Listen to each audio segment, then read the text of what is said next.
Could we say that there is witchcraft and occultic practices that are actually being portrayed in these cartoons? Oh yes, the witchcraft and occult practices are not make-believe.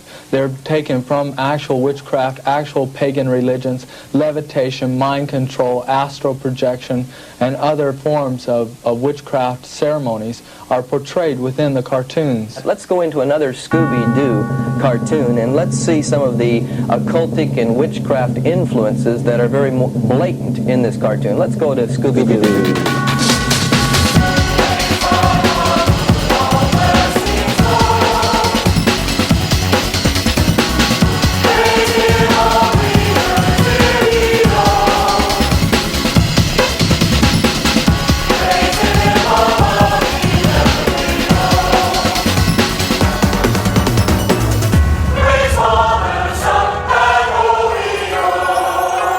Welcome back to Boys Bible Study, a divinely inspired work of art, much like the Sistine Chapel of podcasting. I am your co-host, Ash. I'm here with Scott and Julian. Joining us today to study the documentary film Turmoil in the Toy Box, aka Deception of a Generation, is filmmaker Michael Bilandic. Welcome, Michael. Thanks a lot. What's up? Hey, we're good. Thanks so much for coming on. I've been a fan of your work for a while. I personally first found your work actually through you DJing, because in 2020 you were DJing like happy hardcore and Euro stuff on, I believe, the Safdie Brothers radio show, if I'm not mistaken. Yeah, that's correct. Yeah, and it's funny because your output, like, primarily as a filmmaker, you've made a bunch of features, but like I love your taste in music as a DJ. It was like really what made me like get into your film work. How did you get into like rave stuff? Oh, well, thanks. Yeah, I know. It's really funny how that's how we got to know each other. I was really excited to know that people were listening to it. Yeah, basically what happened was when COVID started, everyone, was like locked at home and there really was nothing to do. Couldn't really work on any film stuff. So, I DJ'd a little bit in the past, but not really. But I just sort of took that time in the beginning just to do like a kind of like a research project to get really into Eurodance music. And I had been collecting a bunch of files of techno-billy music of like rednecks and like, but offshoots of that were mostly from like, Denmark, Netherlands, Germany, from like 94 to like 96. And I sort of put that playlist together. And then Josh Safdie started Alara, and I was telling him about it. And he's like, and I thought we would just do like one thing of just technobilly. And he's like, well, why don't you do a show? So I linked up with my friend Matt, who runs the bookstore at Metrograph, this movie theater. And so I sort of chose a lot of the music and then he helped me mix it all together. And it became a sort of bigger thing where each week we would take on a different theme to research. Like we did like classical techno opera or children's rave stuff or Hollywood theme stuff or raga or outer space. And then each week was kind of like a research project. And that the one thing they all had in common was Smurfs stuff. And that sort of what led to what we're going to talk about later today. But it was very sick to like start meeting people that were from the music world more than the film world. And it was exciting to see some of the music that Ash discovered also, and to have become sort of part of that community, happy hardcore type community also. Yeah, it's funny because that does actually directly link to what we're about to talk to today. But yeah, I also have an affinity for all that really deranged Euro stuff, and the Smurfs keep coming up, and we're going to talk about the Smurfs today too, in the context of their threat to Christianity. But literally one of the songs I remember the most from your show was when you played it was from like the Smurfs Happy Hardcore album. It was like a Smurfs cover of Captain Jack by Captain Jack. Yeah. I can't remember if you played that track, but anyway, there's like, at this time in Euro, like composers were just cashing in on IP by making like happy hardcore albums from like various perspectives. And there's like an entire sector of like Smurfs happy hardcore music, which is very fascinating. Yeah, I got really sort of obsessed with it because then you realize how many different countries it's in, but it's all tackling the same genre, which is basically, European pop music or Eurodance stuff. But I guess they call it like third wave Smurf music. The first was like some 70s like folk stuff. Then there was like a Hanna-Barbera type era. And then this was like, it started in the Netherlands. And there was a woman, Irina Moore, who hosted a TV show called Telekids that was like a music video show for children. And a lot of those European dance acts would perform on it. And then she made an album with the Smurfs that went like double platinum in the Netherlands, made like this huge hit.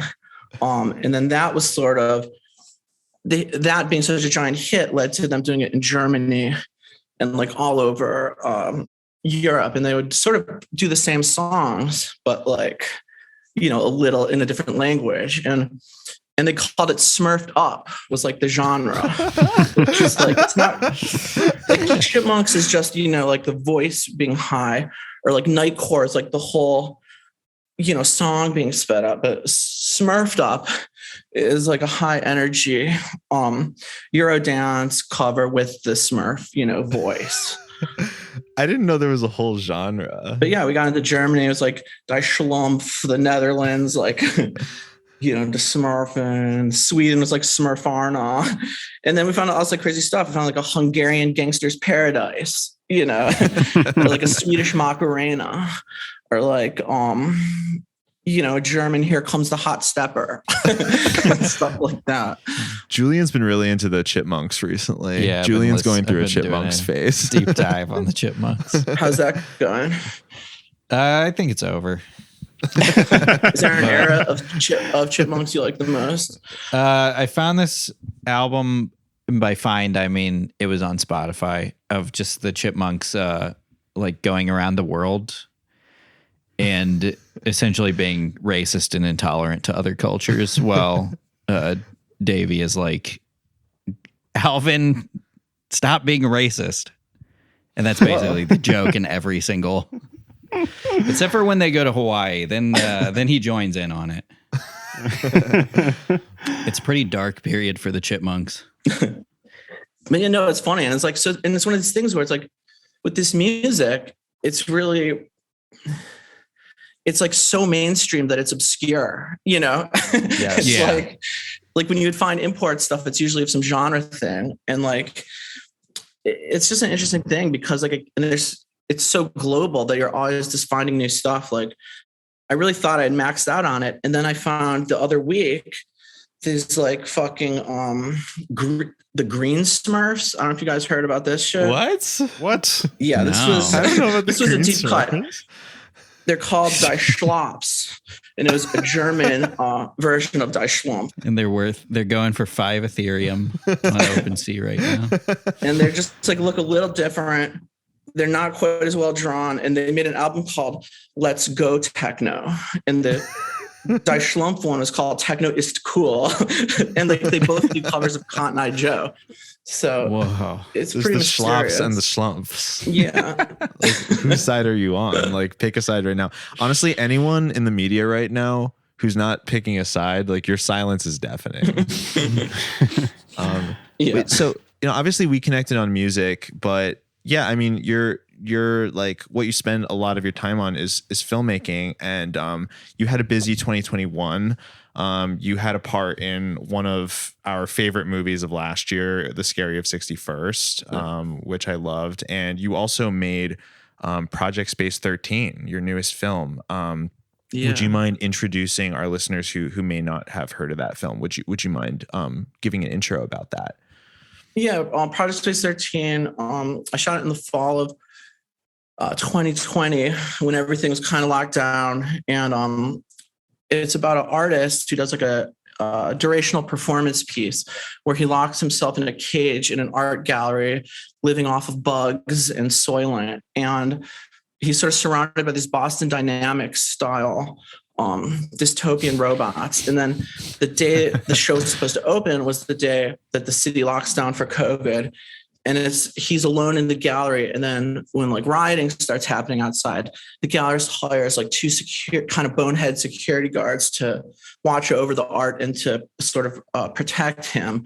And it just takes place over the course of one night during a riot of these sort of egomaniacs and boneheads kind of just arguing with each other and philosophizing and preparing for who knows what. It's so funny. I also love how, like, you know, we're seeing this this story unfold, like basically in real time, in this gallery, and then you're also like intercutting in, you know, sort of like live stream footage. I'm not exactly sure your source material, but like it ends up being this like really interesting like time capsule of this like very specific like 48-hour period where everyone was just sort of like white knuckled like at their various like computers or like phones or whatever. I found it to be a really fascinating piece. Oh, thanks. Yeah, I mean, I definitely view it as like a time capsule because it was like a period where, you know, it felt wrong I didn't want to do anything set in the past, but like it was weird to do something set in the future too. So it just felt like might as well just make something, you know, reflecting how bizarre the vibe was at that moment. And I think everyone was going a little crazy. And yeah, hopefully it's reflected in the movie, which I think it is. Yeah, it reminded me so much of like the height of the anti-police protests and stuff, and just how like small business owners lost their minds. Like I was driving through a neighborhood here, Los Feliz, that was like so far from any protests, but yet there would be like a meat deli with all of its windows boarded up, and it's like the only store for like 3 blocks that's like completely boarded up. And you're just like, yeah, no. Clearly this is somebody who literally only watched one news report on the looting and like skipped town and told all of his workers to board up the windows and not come into work. No, it's just so surreal. Yeah. And then like using that plywood that everything is boarded up with to then turn into these shacks that are outside and stuff. Yeah. And it's just this moment in time is going to be so visually specific, you know, and yes. and it's just, yeah, no, it's never looked like the whole landscape became completely different overnight, you know, and it was like streets are empty, everything boarded up, these weird shacks, only like Uber drivers on like, you know, solo wheels riding around, and met people let out of mental institutions, like, you know, just screaming at you, but like no people going to work. It really, yeah, it was a very unique landscape, and wanted to sort of get into some of that.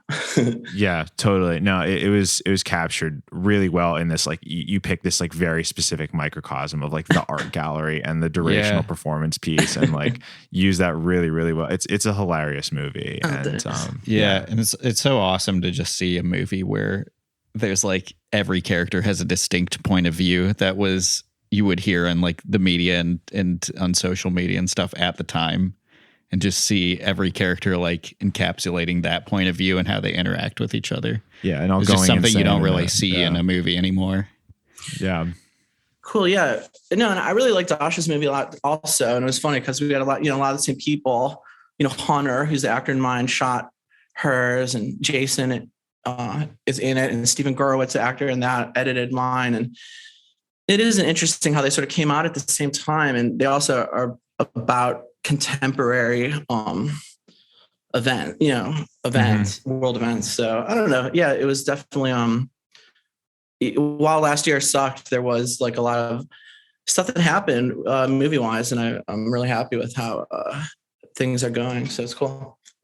Yeah. Yeah, no, it's really great work. So I really hope Boys Bible Study listeners will check that out. It's on Mubi, right? We can watch the film. It's on Mubi, and then they're about to come out with Vinegar Syndrome's putting out a Blu-ray. Yeah, nice, cool. It's gonna be really sick, and they're also putting out Hellaware, and another movie I did that also stars Keith Poulsen, that Sean shot too. So those, I think I think it should be now for pre-order, and then it's like comes out in like March or April, or later March or April or something. So I'm really excited. I really love that company. I saw you guys had Joe on from it, and yeah, they do an I'm really incredible excited. job. They do a really incredible job. Yeah, that's very exciting.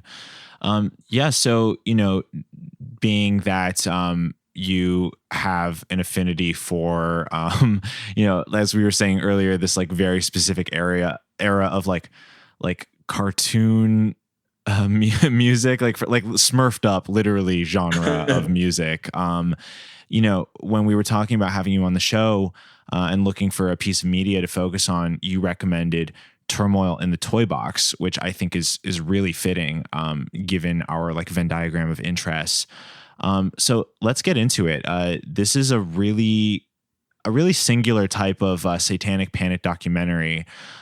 We on the show have experienced a piece of media like this before with oh my gosh, I'm blanking on the film. Hell's Bells. Hell's Bells, yes. Yeah. I don't know if you've seen this one, Mike, but we got to watch this other documentary with our friend Brett Berg called Hell's Bells, which is a similar type of like satanic panic documentary where a man is looking at every piece of media in a certain genre. In Turmoil in the Toy Box, that is, children's media, cartoons. In Hell's Bells, it's the modern rock and roll of the day. Everyone from Ozzy Osbourne to Genesis Peerage has their works like very almost lovingly examined and in front of the camera, like picked apart for their satanic symbolism. But Turmoil in the Toy Box, I would call it another satanic panic documentary. But what do we know about the background of it? Who are the major players in it? Yeah, I mean, it's interesting. I don't really know too much about their backstories beyond how they tell it. Phil Phillips, I mean, I just love the origin story that he gets into, where he says he was on a 14-day fast.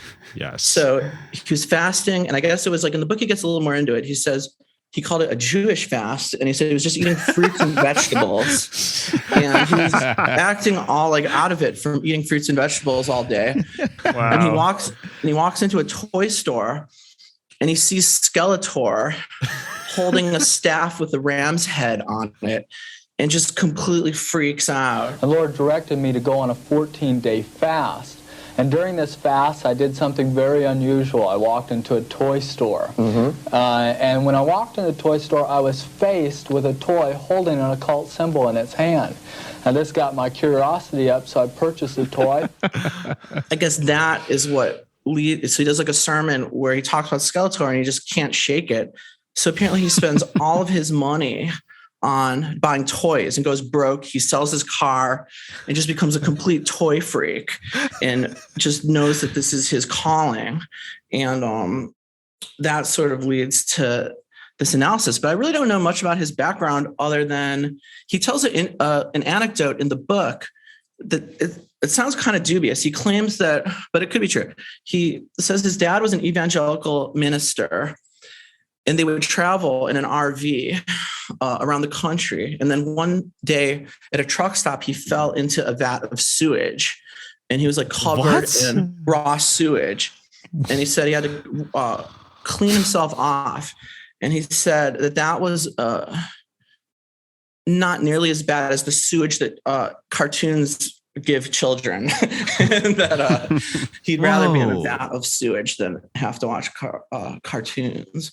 But yeah, I don't know. It's Santa.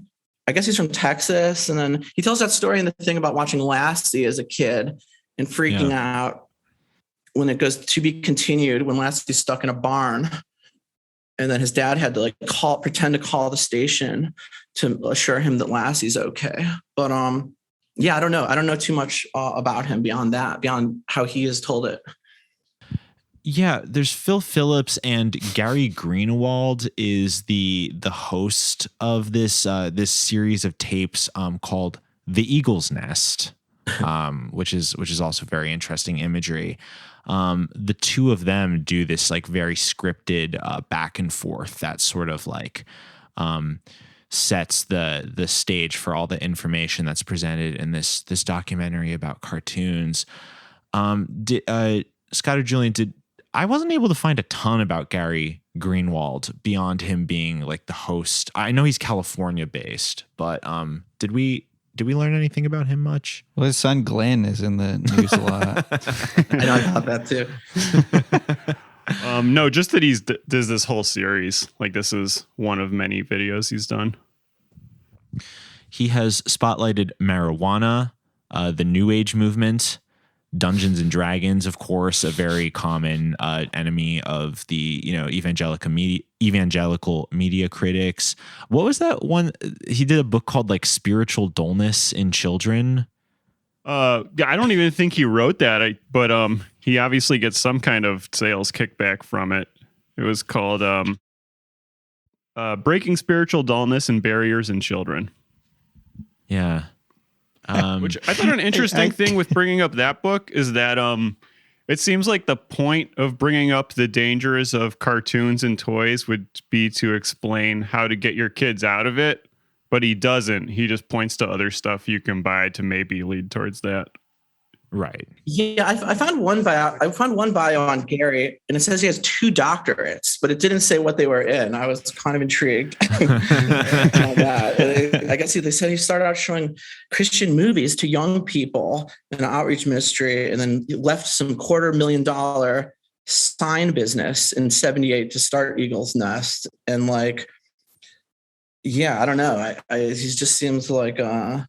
And he did a lot of stuff in the Philippines. He has some crusade that he claims over 1 million people were in attendance for. Wow. And it's a book called like Seductions Exposed. I couldn't tell if it's about like relationship advice or some type of Christian pickup artistry. I don't know what it is, but it's a seduction book that looked interesting.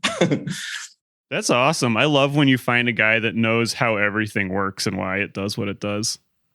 Yes. Really helpful. Yeah. It is. Extra bonus if they've fallen into a sewage pit at some point in their life. Some people will pay good money to let you go into their sewage pit. Yeah, it's true. Can send you some YouTube videos. This guy got gunged for Christ. Well, yeah. So these 2 men. By the way, Phil Phillips, I could possibly be in like his early 20s, right? He seemed kind of young. I don't know. Maybe maybe the I think he was VHS 24 when he wrote the book. Wow. And this is a couple years before that. So yeah, he's like early 20s pretty much. His name is Phil Phillips, and he has a garage full of toys, and he fell in a sewage pit. What's wrong with this guy? And he fasted for 14 days and was like hobbling around a toy store, like grunting at Skeletor. This man should be in a cage. He should not be allowed out. What? No. I just feel bad that he's so ahead of his time. He could be doing Christian YouTube unboxing videos right now where he goes through every toy and like talks about why they're occultic. You get tons of views. Yeah, his collection's like worth like $10 million or something. Yeah, probably. That's honestly true. He was very ahead of his time, because I was actually thinking that watching Turmoil in the Toy Box, because specifically because of the consumerist aspect of what he does. I agree, Scott. It really reminded me of contemporary YouTube, and especially now, like the filmmaking emphasis, it's not even just on owning the thing, but also about sort of the act of like getting this brand shiny new consumer object and then unwrapping it and then showing it off, and then like that whole process. I really thought that Turmoil in the Toy Box was like a Christian version of that. Like it seemed very current in that way only, It was pretty exciting every time he brought out a new toy to play with. And I had, it actually brought back vivid memories of that Skeletor toy where he's like the like castle thing. Because I remember in the commercial they would show him. Yeah, I remember in the commercial as a kid they would show him getting slimed. It's pretty cool. And I had a friend who had that toy at his house, and I kept like wanting him to like do the slime thing, but they told me it was like too much cleanup. It wasn't worth it. No, so I never got to do it. No, dude, I had the slime pit. I was hoping so badly that he would get into that one, but he didn't. That's when we like chain up you chain someone up to like a wall and then just pour slime on them as like some torture. That's so crazy.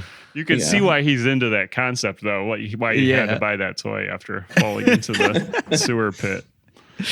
This is so great. You know what? It really did feel ahead of its time, because the whole time I was just getting these strong feelings like I was watching like a Jordan Peterson lecture or something about like just showing all these examples of like, cultural Marxism taking hold, and like, here's the toy where Satanism is taking hold. Oh, here's the thing they're teaching in schools where cultural Marxism is taking hold. Yeah.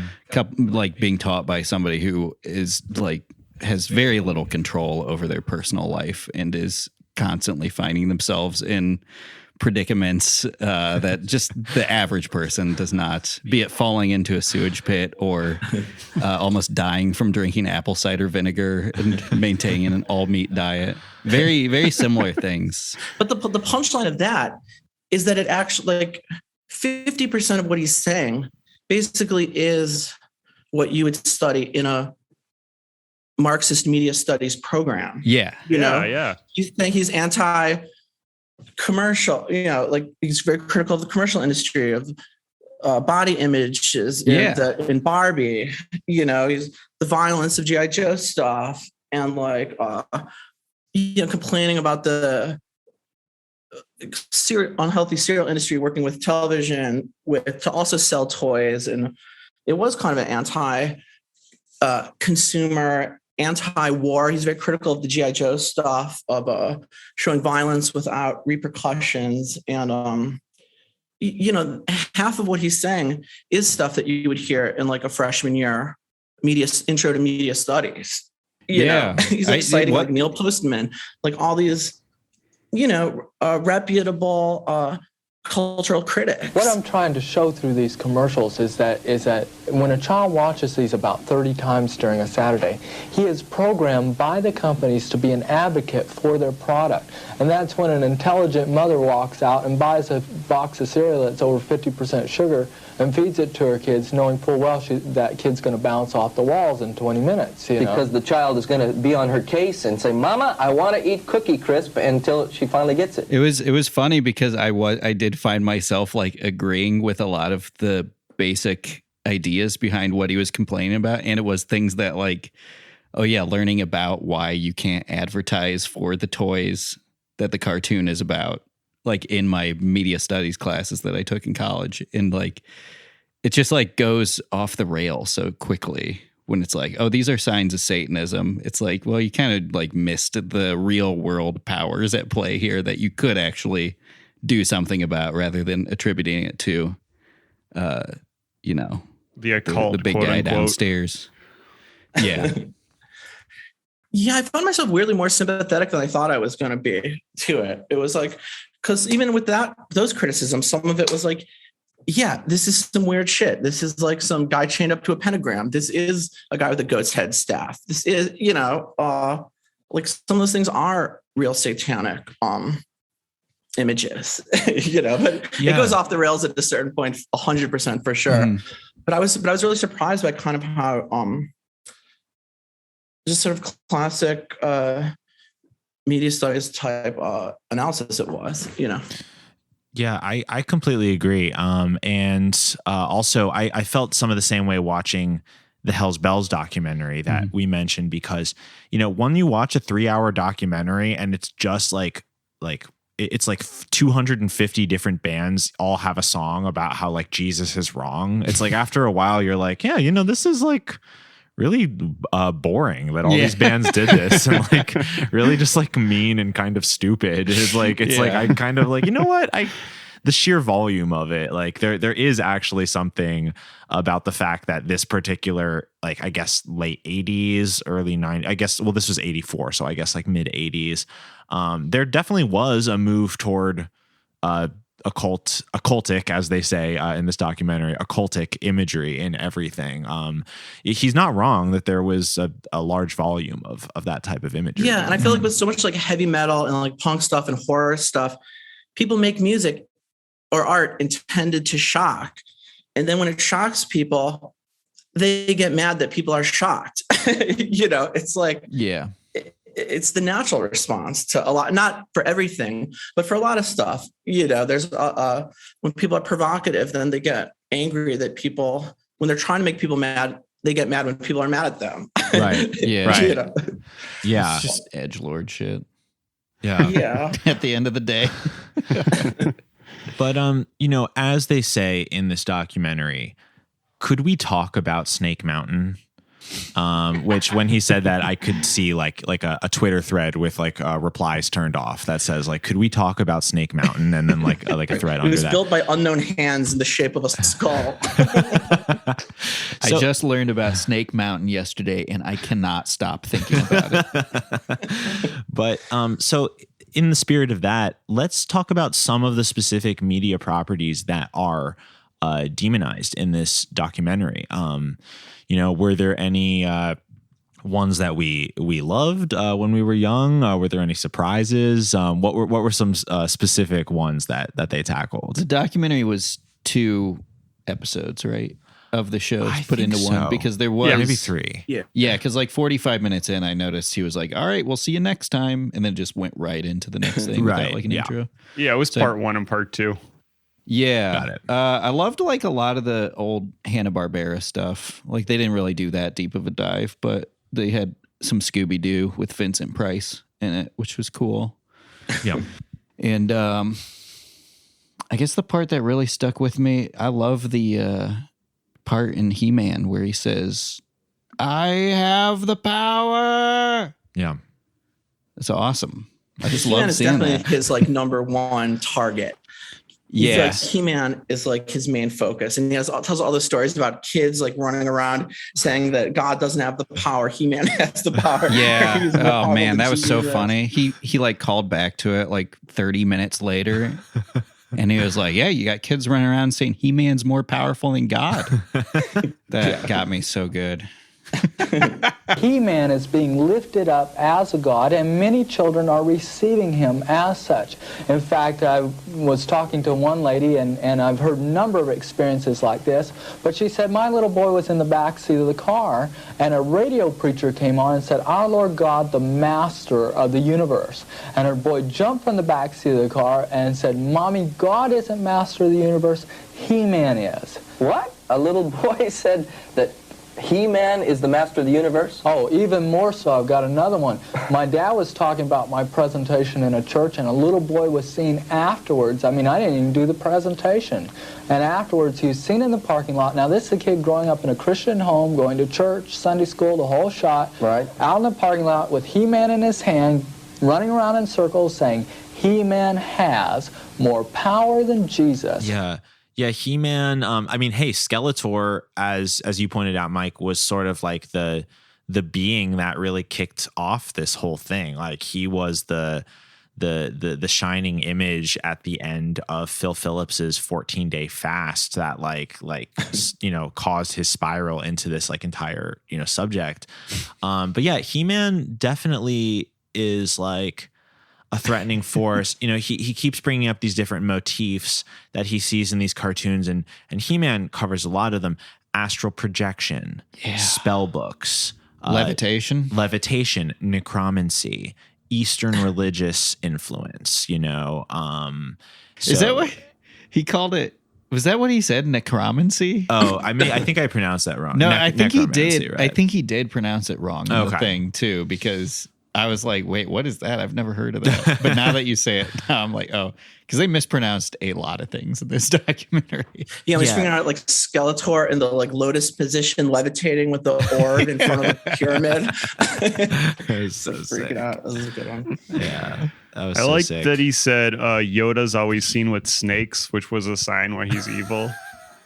Yeah, and it was really funny. Their description of Buddhism was like, Buddhism believes there's one force that can be used for good or evil.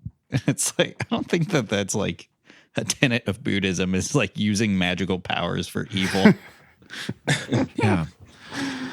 Also peppered throughout their discussion of everything were just these amazing sound bites. Like the way that both of the hosts like sentence structures, like I found myself writing down so many just tiny throwaway moments in my notes. Like little boys could watch Skeletor crush a dove. And you notice at one point, God, I don't even remember what he's talking about, but he says like, and you notice she's a very voluptuous little thing.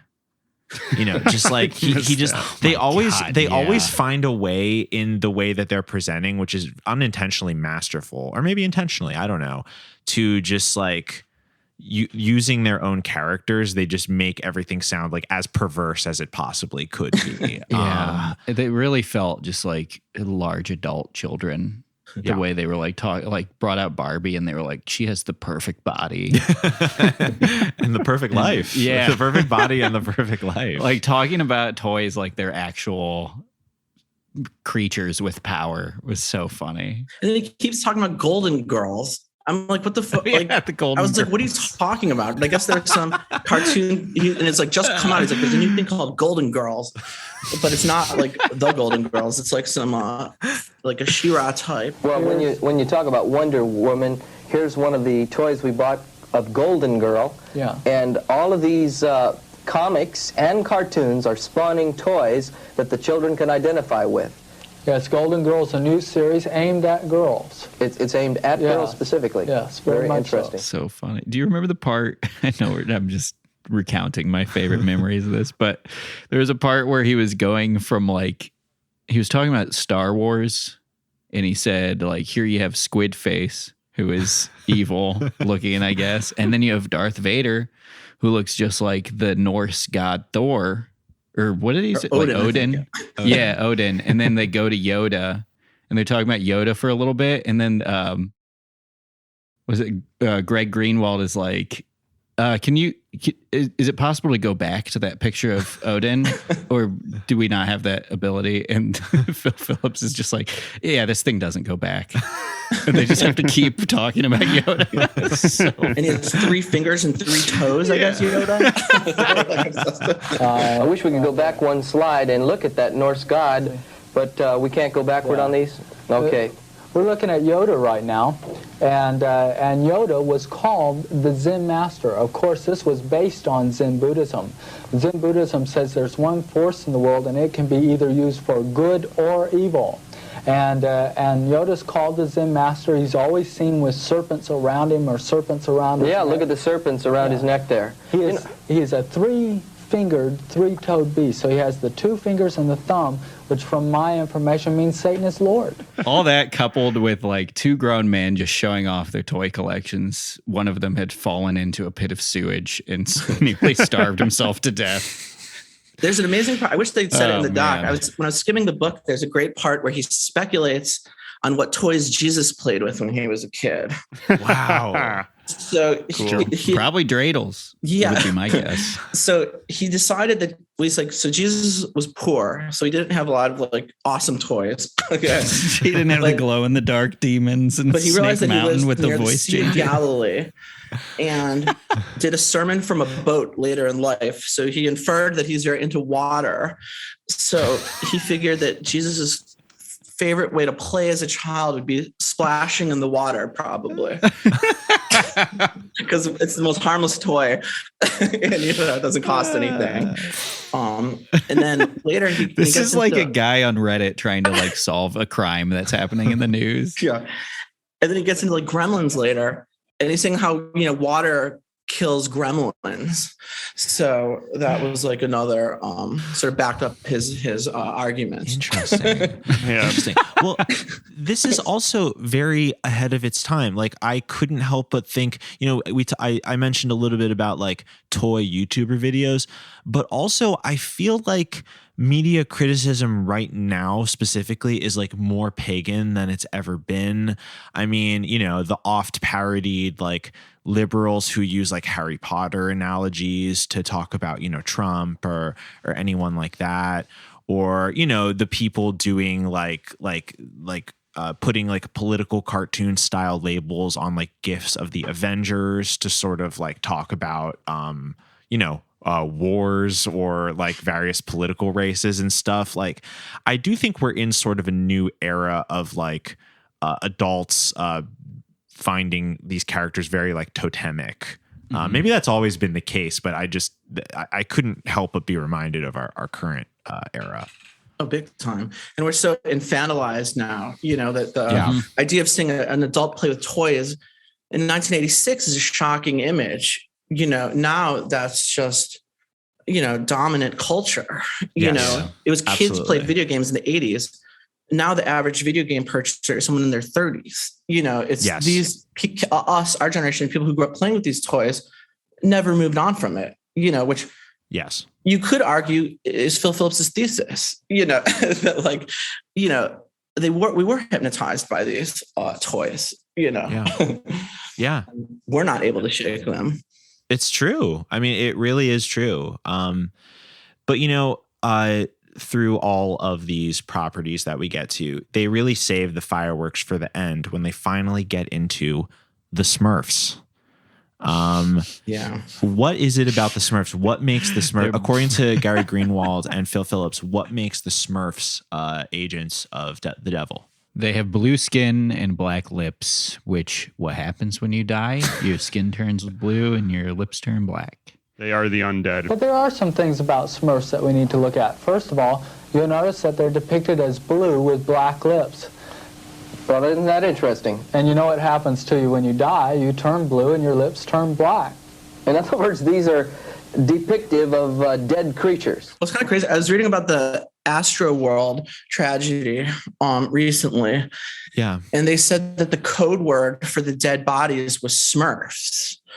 No. So all of the security, when they're communicating with each other, they're talking about Smurfs. So, that's just more validity to the, blue and black lip death thesis. Yeah. Also an interesting parallel because like Astro World, too, was an example in we brought this up on the show, but that was like a contemporary, like discursive example of like literal demons being at work in our pop culture, in our society. Like that was like a huge topic of discussion, like mainstream discussion.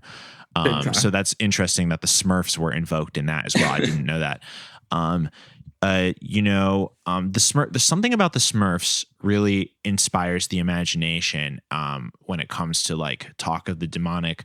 One of a friend of the show, a former guest, our friend Riley, I was talking to her yesterday, and she grew up Jehovah's Witness, and I asked about like Smurfs because I remember her saying something about the Smurfs one time, and I asked her to repeat that story, and she said that like there was sort of, because among her like generation with Jehovah's Witnesses, there would be a lot of sort of like sort of urban legends like within the group itself about like demons and their various forces. There was sort of like a germ theory of demonic energy where like if you had like a Pokemon cartridge, it would sort of like attract demons to it the way germs would attract disease, and there was apparently an urban legend in her community that there was a family that collected a lot of Smurf figurines, and one time the mother of the Jehovah's Witness family was cooking with the oven, and the Smurfs all came to life and pushed her in the oven and killed her. So that sounds like probably some sort of spousal murder that was explained away by the Smurfs. It's funny. When you mentioned that last night, I looked it up, and I saw there's like so many Jehovah's Witness Smurf. It's almost like a genre of like creepypasta or something. There's like they claim there's like one where they claim some new family moved into town, and their kid brought a Smurf doll to the Kingdom Hall, and the doll came to life and said, "I've had enough of this shit," and like storms out of the service. Wow. And then all these other kids on Reddit like then got Smurf dolls and brought them to the same church to see if that would happen. And no one was able to confirm it, or they were able to confirm that it doesn't happen, I guess. Damn, what a good marketing scheme by the people who do Smurfs to get kids to buy Smurfs to see if they'll come to life at Kingdom Hall. Wow, I'm seeing this article right now that says A Brief History of Killer Smurfs, and it's from specifically 1983 to 1984. This is a great tie-in. Yeah, it led me thinking, you know, what is it about the Smurfs particularly? And I started to think that, you know, a motif with a lot of these, like this, like panic about toys is the idea of like a pantheon of creatures. Because I also think about Pokemon, which was well after this documentary, but, you know, famously inspired a ton of like 90s satanic panic. There's a pretty legendary "Everything is Terrible" clip of the Pokemon, the so-called Pokemon preacher. And I think there's something about the idea of there's like all of these little creatures and they all have personalities and they all sort of act as a unit that, like, I don't know. I think there's just something primal, almost like a primal fear of that like I am more powerful than them as a human when I am projecting into them. But what if they turned on me? And I feel like maybe that's why Christians will project like a satanic influence on the Smurfs, you know? Yeah, I think that makes sense. And the idea that it is a sort of, you know, a spell-based sort of thing, you know, like I get it. But like the thing that's interesting also is that the Smurfs are really like I feel like they're like a blank slate for everybody. Yeah. You know, like anyone who's like kind of vaguely paranoid has like theories about them, you know. It's like there's like all sorts of people that think they're communist, you know, because it's like a agrarian, moneyless, utopian society, you know. And then there's like all the anti-Semitic stuff you always hear about, you know. I saw Gargamel on my timeline. I follow this guy who's just obsessed with these Bored Ape NFTs. Yeah. And that they're racist, which, you know, he makes a decent argument. But like one of the things was that one of the creators is named Gargamel. And, you know, that's evidence that these are anti-Semitic because he has, you know, a big nose and is obsessed with money, you know. But then there's people that think the Smurfs are like a utopian society and that Gargamel is just, you know, capitalism or even like Crips, you know, that just like it because they're blue, you know. Right. And, you know, lest we not forget the gender and like homosexuality panic of the Smurfs, that's brought up briefly in this documentary. The fact that Smurfette may have been a male Smurf who was transformed, which could imply like, you know, a homosexual or transsexual like undertone to the Smurfs. Or just the idea that it's like this race of mostly men all living together in harmony. Like that's definitely inspired the imagination over the years, you know. I was intrigued by, he kept referencing that episode where he's like, well, we all know the episode where Smurfette goes from being a man to a woman. And I was like, do we? Yeah. What he's talking about. I don't remember that episode. But Another thing is that Smurfs is an all-male community. And you say, oh, there's Smurfette. She's a female. Well, in one cartoon, she was depicted as transforming from a male to a female through magical power. And so the only female in the Smurfs is transformed from a male. She was not born a female. No, what you're telling me then is that even Smurfs carry a homosexual connotation in that most of them are male. I believe so. That was the first thing I looked up after watching this, and I could not find that episode. I found an episode where she's introduced to the Smurfs, and her hair is black at first, like they say in the Deception of a Generation, but that I did not see the male to female transformation. Forced feminization. Yeah. With one woman who's childless, it's not the craziest argument I've ever heard, you know. Right. But still, no, I agree. You're right. There is something about the Smurfs, you know, in the like masterful like cartoon touch of like, you know, what is a cartoon character, but a very simplified you know, thing that you can sort of like project yourself into it because it's so simplified that you see yourself in it. Like that's why, you know, many of the best comic strips or cartoon characters are popular, but the Smurfs are very neutral. Do you remember Donnie Darko, the Smurf part? Oh my There's gosh, like a monologue. It's been so long. Where these two guys, they're talking about Smurfette stuff, and they say that these two guys are kind of implying that she's like has sex with all of them, and that's what she is. That she is a woman. That's what she does. And then like Jake Gyllenhaal argues with them, and he's like, "No, the Smurfs are asexual, and they don't have reproductive organs." And like and he then gets like depressed that thinking about Smurfs not having dicks and stuff. But it's just like, it's just a topic that people like are drawn to and all. The big one I remember is Slacker, like the Richard Linklater movie that has the whole scene where this guy is talking about them as like Hinduism and how they're getting kids acclimated to seeing blue people is some type of almost Phil Phillips type argument. Yeah, but totally. That was indie thing, but yeah. One little moment of the documentary that was kind of telling to me was that there's a very brief, like almost throwaway moment where Gary Greenwald says, I was so shocked by the themes in the cartoons of today. I mean, when I was young, I watched Looney Tunes. I watched Bugs Bunny. And I couldn't help but think, a couple things in that. One, I mean, are we not all, is every generation doomed to simply, just be like, well, the stuff I watched was good and the current iteration of stuff is demonic.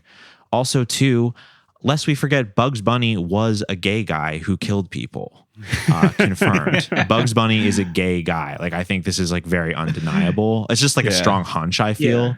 But, so it's like, Gary, like, pot calling the kettle black here. Like, you were hypnotized by like the violent and wily, like homosexual ways of Bugs Bunny. Yeah. And it's like, this is just like something that is not really explored in this documentary. Like, are you just pining for the media of your past, Gary? Well, yes. I think he's trying to save the kids of that moment, Right. Because that's what they're playing with.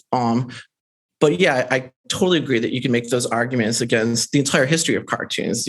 Mickey Mouse had blackface elements. It was incredibly violent, did drugs, did all these things, Right. But the counter argument is that he's trying to do the immediate service for the immediate present. Right. He's speaking to today. But I mean, do we not all of us, of course, but does our generation sort of see like TikTok happening right now and be like, well, this is like demonic. The vibes are way worse on this than they were even of the internet of my youth. This Vine is like was much more Chinese government. Yeah. Vine, we're even like so nostalgic. Like, well, Vine was way better. Or TikTok is like, literally Chinese government, like spying services or whatever, is this not, are we not looking for demons in TikTok, Oh, easily, yeah. And I love that it's like, this is before the rainbow flag meant gay stuff too. Right. Which is so funny when he's like identifying rainbows everywhere as a sign of new age culture. Oh, right. Yeah, that's true. They're and like, not, see, I couldn't even imagine. So then imagine him today watching the same thing. He would have, he'd have a completely different, take on it. It's true. Surrounded by beautiful toys from just flipping out. Yeah. There is some scriptural basis in this. We hear we always like to take a look at what scripture is evoked in the specific media. There's two specific verses. There's 2 Corinthians 11:3, which says that I'm afraid that as the serpent deceived Eve by his cunning, your thoughts will be led astray from a sincere and pure devotion to Christ. This is an argument for children's media as being anti-Christian because basically things that turn your mind away from Christ. Ash, not to stop you, but I believe the version of the verse you just read is ESV, which came out in 2001. This is from 1984, so we got to go with the NIV. Great. Do you have that one up? Yeah. Cool. Good. It's probably the same. I didn't know ESV was 2001. That's insane. Yeah, maybe. Wow. Yeah, okay, and NIV is like NIV? 71 or something like that. Oh, wow. Yeah, 73. Yeah, I'm sure it's the same, but I am afraid that just as Eve was deceived by the serpent's cunning, your minds may somehow be led astray from your sincere and pure devotion to Christ. What do we think about that? Is there something there? Is media a corruptible force that can lead you astray in your mind? Yes. Why do you say that?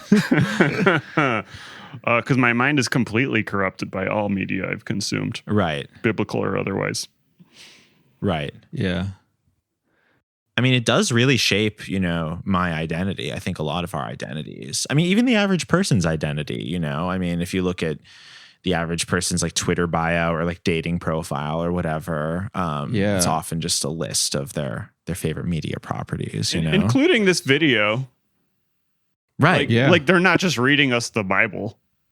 They're giving us their own hot takes on what it means but ultimately saying that like any fantasy element that is outside of the Bible is a cult. Yes. Yeah, the only pretend you're allowed to play, and I say this, as a Christian, like respectfully, but the only fantasy world you're allowed to live in is the brand Bible of the Bible.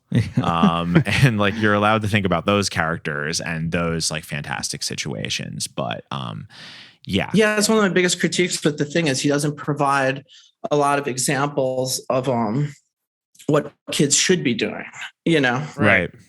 It's just fear mongering. Like, what toys do pass it? Like he's only pointing out the worst ones, but it's like as a parent, how that's not really helping you that much when you're not telling them like what things are acceptable. I will say, Phil Phillips did at one point write a book. I had this link open. Here it is. On archive.org, it doesn't have Turmoil in the Toy Box, but Phil Phillips did write 2 books. One is called 52 Things for Your Kids to Do Instead of Watching TV. Another one is 52 of the Best Toys and Games for Your Child. And although I didn't get a chance to read the whole thing, his thesis seems to be that, which honestly, I think there's something here, is that the best type of toys are pretty generic, things such as a soccer ball or a teddy bear. I mean, obviously there's like a gendered aspect. He does briefly say in Turmoil in the Toy Box that, little girls should be exposed to soft mothering toys that will sort of, give them like mothering skills as opposed to, as he says, learning about fashion, which is what Barbie does. This is where there's a little danger in the Ken and Barbie dolls. Well, Barbie perfectly okay for early adolescent teenager. But that's not who plays with them. It's young little girls, and they should be playing with soft mothering type dolls, learning mothering qualities instead of learning fashion and that type of thing at that age. He has a tiny bit of a thesis. It is not very explored in the documentary. Yeah, because the mothering part was interesting because I clocked that also. But then he also goes on to critique all these toys that encourage you to act like a parent, because he's like, kids are too young to do that. Right. Like the Cabbage Patch Kids stuff, I totally forgot that like they came with like a birth certificate and an adoption certificate. Yeah. And then like if you have a problem with it, you have to return it, and they give you a death notice and like send you back a different one, not to be confused with the other one. Wow. But I didn't know about the death notice thing. I remember the birth certificate. That's so cool. Cabbage Patch rules. Send you a picture of their tombstone. We did a proper burial. Don't worry. Yeah, I wanted to read some of his other stuff. I saw that he wrote one also about like dinosaurs and Barney or something also. And like a Power Rangers one. And then I guess he became like a later life ADD. He had got like adult ADD, he says, and has a book about his struggles with adult ADD, which I guess you can kind of see in the doc. Yeah. My roommate Jim and I, we watched this documentary together last night, and then there was a related video that was this YouTuber with like not that many views called Stewie17, who's a big Family Guy fan, and he also has a very aggressive stutter, and he has a video of him like reading the Power Rangers one, like just like little details from the Power Rangers book that Phil Phillips wrote. It's a really funny video where he's just like trying to, God bless him, he's like stuttering through like a sentence, and then it takes him like a minute and a half to get through the sentence, and then he just goes wrong and then like moves on to a different sense of the book. So I'm a new fan of Stewie17 and his cultural criticism. Might have to get him on the show one day, but But yeah, I did get to see a little bit of the Power Rangers book. It basically makes a case against the violence of the Power Rangers, but it's also anti supposed Japanese cultural imperialism. There's some sentences in the book that say like, well, the Japanese want to control everything. So that's why they're exporting Power Rangers to the United States. Let them have it. Yeah, man, I love their stuff. They make the best shows. Yeah, because he's really anti-Robotech, I know, and like a lot of the techno-violence toys, he calls them. He was really against martial arts in general, too, saying that was all occult-oriented. Yeah. Back to Skeletor real quick. There was a point where Phil Phillips says, we saw Skeletor participating in yoga just last week. Didn't anybody look any further into that? That sounds like a Trump quote. Well, that was when he was in that Lotus thing with the orb. Right. Oh, I think, and I mean, we can feel free to talk about anything, but the other like final talking point in my notes that I wanted to bring up as a big question is, the idea of the imagination being dangerous. Like, I really think that that's what this documentary comes down to. There's a section where he's talking about a puppet toy, and he says that this puppet toy is particularly insidious because a child can identify with the puppet. They can put their arm in the puppet and give it life.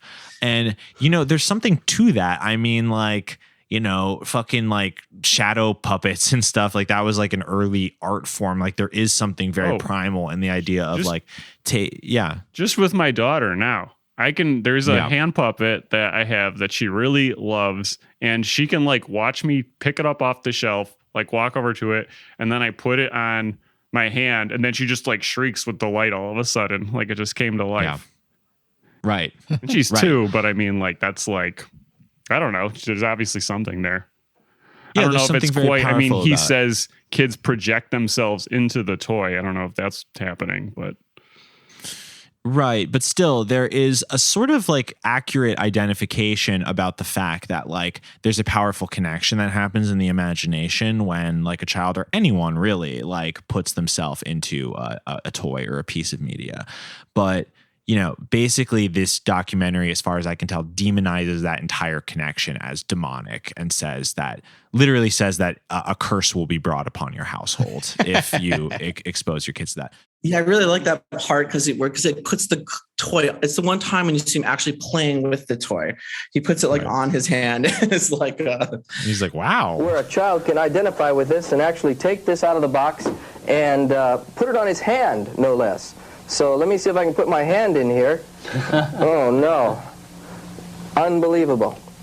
Get my fingers in the different glove parts here. And then this creature actually begins to open its mouth and move its legs. Isn't that incredible? And so they can make it take on life. It says here that it actually makes the wings move. So let me look at that. Isn't that amazing? And do you remember those verses in the book of Revelation about the flying beast with the riders on them? The flying beast with the riders on them. So the winged horses. This could actually be taken from Revelations. Sure, it looks like it. That toy was cool. The one that was like a type of ship with wings, and like it was basically a hand puppet to make it fly. That was a pretty cool concept. I think it was called Sector, yeah. And the other part that was really great, the one part that when Gary chimes in about, because he's the Dungeons and Dragons expert, right? The throwing the piece in the fire and it's screaming seemed a little provocative.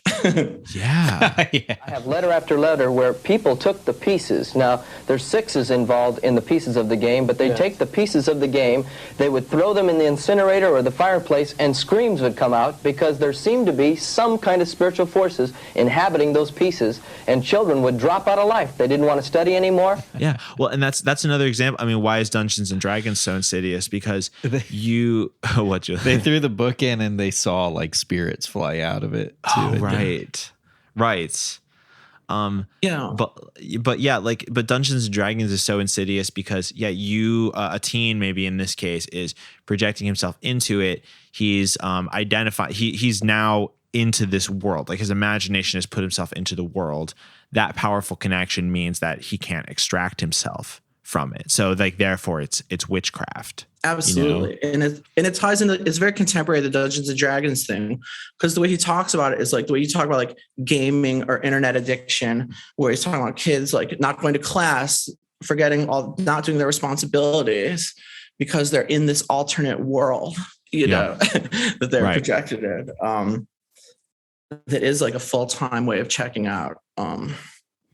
Right. I mean, you know, maybe the internet is like a bit more like literal and that you can, you know, visualize that world. I mean, even Dungeons and Dragons sounds like sort of like optimistic, which, you know, obviously people still do D&D a lot today, but you know, it is a completely like pen and paper, like imagination based game. Whereas like a lot of internet stuff is like, well, you can physically manifest basically anything you want to look at, like someone's already made it or you can make it yourself. So there is something like a little more occult, like manifesty about it. But I feel like all these tech executives and like all the most important people are all former D&D people. You know, there is some, like it did lay some foundation for some Silicon Valley sci-fi philosophy, you know. To be their own gods. They compare the dungeon master to gods. Right. Which I got to tell my dungeon master friends. They're going to be thrilled to hear that. You are a god. Yeah. Yeah. I mean, the earliest like video games were just people trying to create a computer version of Dungeons and Dragons. Sure. Yeah. And then they wind up like Jack Dorsey in like a cloak with like a nose, or, you know, these guys, you know, they act like gods, you know, I think they, you know, probably did have some effect on them. Yeah. This whole thing just feels like two people thinking that everyone else is more dumb than they are because like they had a moment where they got wrapped up in like, oh, I had a terrifying moment where I thought Lassie was real when I was a kid. And so then I fell into an everyone else. Yeah. Thank God I'm the only person who ever figured out that what happens on TV isn't real. So I must save everyone else. Right. Well, and it's also like a lot of the like cancel culture stuff or like Me Too stuff is like a way, and all the satanic, all the most moralizing stuff is just a way for people to do the thing that they're criticizing, you know. It's absolutely. Like, definitely all these people telling these stories about when they were young and hot and these like penthouse letter style sexual things. Like this is clearly just an excuse for this, and allow us for him to be playing with these toys. Right. Know? Yeah, absolutely. And show off his cool toys. And then, but justify it by, you know, saying how bad it is. Yeah. When I was a kid, when I was a teen, actually, I really wanted to write reviews for Focus on the Family's Plugged In, which is their movie review publication, because to me, that was the only way I could justify watching movies that as a Christian, I shouldn't be watching. Right. It would have been the same thing here with this toys. Yeah, totally. Absolutely. Yeah. It's so they knew so much stuff about all the toys they were showing off. And you could just tell they were excited to be playing with. Like he got so excited when he did the voice thing on the snake mountain. This is definitely an occultic toy. And it's got an interesting little feature here. I'm going to turn it on. It can actually transform your voice from your regular voice to that of an occultic hero. Is that correct? Skeletor, the master of the universe. Does that give you kind of an example of... Yeah, you should see the commercial they play with it. You know, it transforms your voice into that of an evil. So little children would actually use that to even identify more with these occultic heroes, right? Oh, yeah, yeah. Yeah, the extent of the lore that he understood and knew surely surpasses his knowledge of the Bible. Yeah. But yeah, you're right. No, there is you're right, Mike. There is like, you sort of live vicariously through a thing by moralizing about it or by acting it out, like enacting a scenario. And there is something kind of magical with a K in that, you know, like using something as like a totem or an avatar of like your inner life. Truly. It's interesting. Anything else? Any like just funny or like particular? I mean, there was so much here. What else from this documentary? Well, he talks about the gay stuff in E.T. That was interesting. Oh yeah, because he what was alludes that to it in the about? documentary. He says, "Well, in E.T. and all the gay stuff in E.T. and it doesn't say what it is." He doesn't get into that But- more in the book, because I took a note on that too. 'Cause I Fortunately, was like, what are you having talking skimmed about? the book, Thank God. yeah, he apparently he says the most egregious part of E.T. is there's a scene where Elliot calls his brother penis breath, and the mom laughs instead of getting mad. Yeah. And that was like the worst thing to happen in E.T. It was crazy when they fucked E.T. up the ass in Steven Spielberg's E.T. That was insane. And he says E.T. died and resurrects himself and goes to outer space, and that was like some fake Jesus stuff. But the penis breath was really the And a lot of people don't remember, but Steven Spielberg went back and with CGI put in all walkie-talkies where people were running around with dildos beforehand. yeah. I thought it was interesting you brought up psychic healing in E.T. because that was like, I was like, well, what do they think like faith healing is? Right, that's a really good point. I mean, you're just changing the word psychic with prayer and like calling on something bigger than yourself to heal somebody. But I mean, if they realize that, then we wouldn't have this entire documentary. Right. No, that's true. Yeah, depending on the power you use to invoke it, it's really everything. Yeah. Yeah, don't play in their fantasy world. Play in this one. Like this is the right one. Yeah, it was funny in how they were criticizing Star Wars for like the concept of the Force. Where I remember in Sunday school we looked at Star Wars as like the Force is the power of God. Is like just a placeholder for the power of God. Where like you could easily just as easily as you could say, oh, this is like telling you there's alternatives to the power of God. You could just say, oh, this is a metaphor for your specific literally religion. my church. I was just going to say my church flipped on that. Like it started off as like, this is a good example of the power of God. And then they were like, actually it's New Age. It's like, it can be whatever you want. It's a it's just like the sci-fi Smurfs thing. movie. It's like everyone wants to claim the Force for themselves or be like at Barnes and Noble. I was there the other day and there's some bestseller about how do you use the Force to save the, like everyone wants to appropriate it. Yeah. Right. You can interpret it however you want, just like the Smurfs. It's kind of like a blank slate, Yeah. Which I mean, if you're these guys, it seems like it would be, you catch more flies with honey than vinegar. Just say like, oh yeah, the Force is like Christianity. We have our Force. Right. It's the power of Jesus, believing in Jesus. Yeah. So I don't know why you wouldn't just do that instead of saying like, don't ever watch Star Wars. As cool as it looks to you, 6-year-old, this is bad. Right. And I really don't understand how Darth Vader looks like Odin. Like I really don't. Yeah, I was trying to understand I was trying to. I just don't. Yeah, that's a stretch. That argument I had a hard time with. Okay, the word Odin reminds me of this tiny moment that I didn't get to follow up on, but also just the Star Wars thing.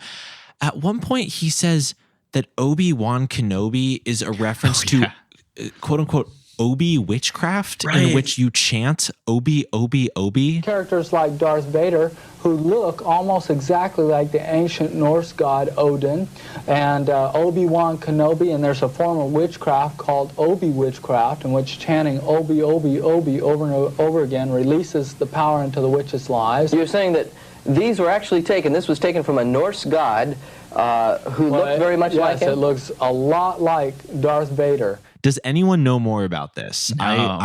I should have followed up more, but I was just really intrigued by that moment. And even in the documentary, they sort of fly through it. Like Phil was like, and you chant Obi, Obi, Obi, and Gary Greenwald like changes the point. Yeah.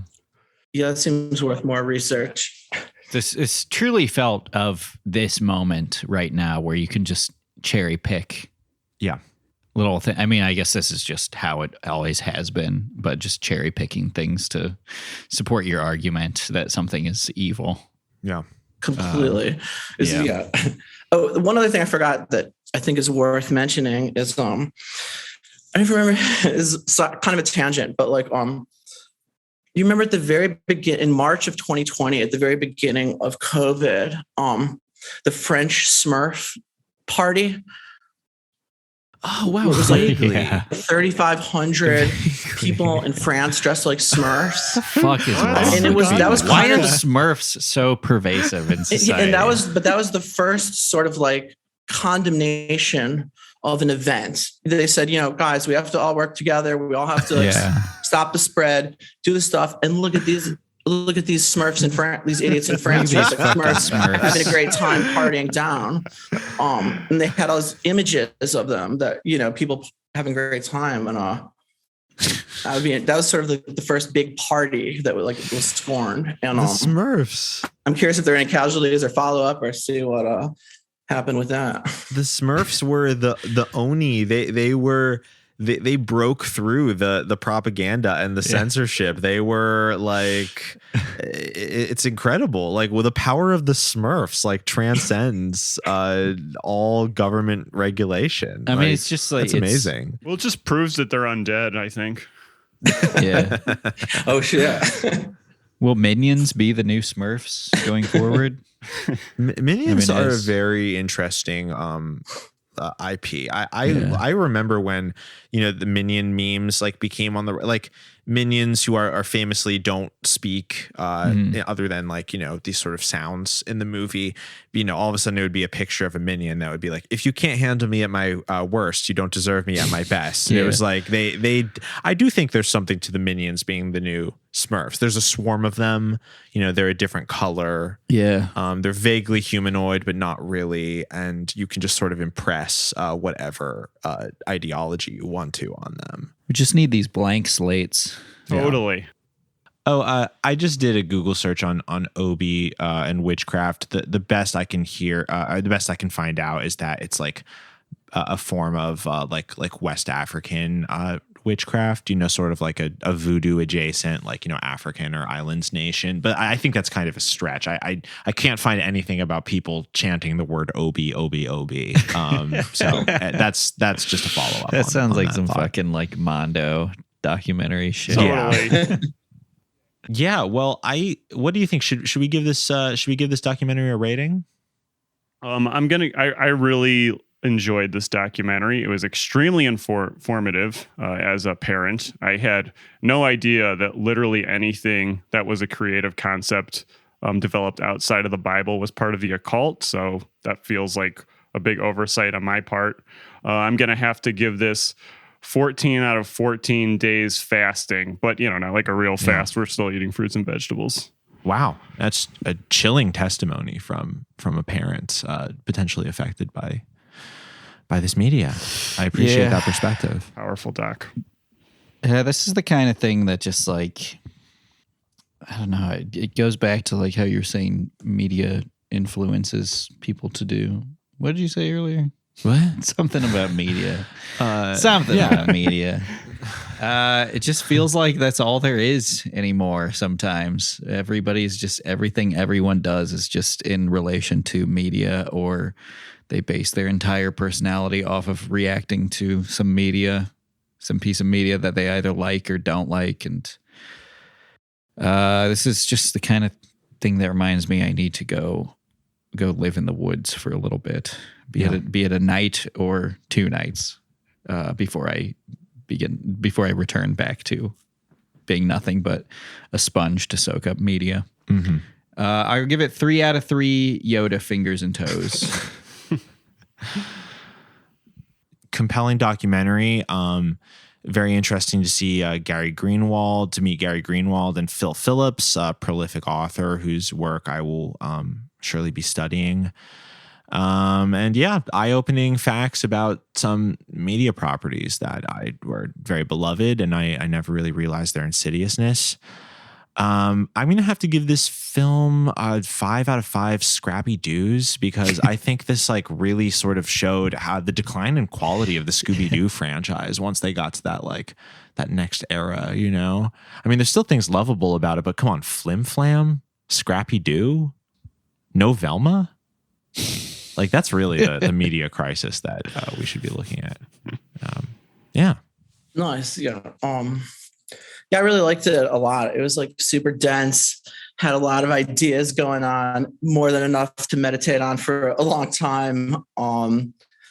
Yeah, I was totally down with it. And yeah, it wasn't like a real cinematic work, but it was a more real intellectual journey that we went on. So, and spiritual. So yeah, I don't know. I liked it a lot. I would give it a 3,600 Smurfs, which is a new world record for the most amount of Smurfs ever together. Wow. Beautiful. That's the triumph of the human spirit against all odds. Mike, thank you so much for talking with us today. It was really fun to get your insight on this film. Yeah, thanks a lot. I really enjoyed getting into it.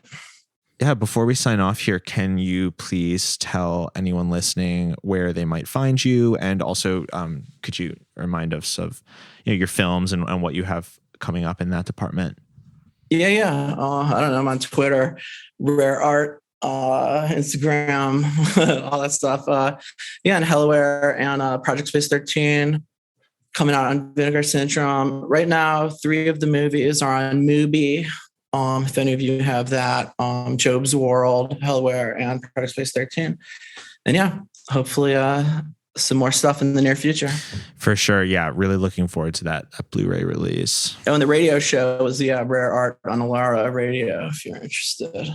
Yeah, you can listen to those back episodes still, right? Yeah, it's on the Alara site now. I think they took it off SoundCloud, but yeah. But it's on the Alara site. Yeah. Very good. Yeah. Filmmaker Michael Bilandic. On the Boys Bible Study side of things, as always, thank you so much for listening. If it's your first time here, go to boysbiblestudy.com. There's links to subscribe to us on any of the various podcasting websites. Patreon.com/boysbiblestudy. If you want new BBS episodes every week as opposed to just every other week, subscribe for $5 a month or more. We're very grateful to our generous patrons, especially our patrons at the $20 tier, who we love to shout out at the end of every episode. Thank you very much, Nicole, Marissa, Jeff, Jane, Kara, and Alexandria. Really appreciate you guys. Thank you. Our outro music is Oh My God by Mary. From all of us here at Boys Bible Study, myself, Ash, my co-hosts, Scott and Julian, our guest today, Michael Bilandic, we would like to say, peace be with you. And also with you. Forgive me, Father, for I have sinned. I feel your love in me, it's coming from within. Oh my God, my devotion is so unwavering. Divine emotions when you enter me. Every day you take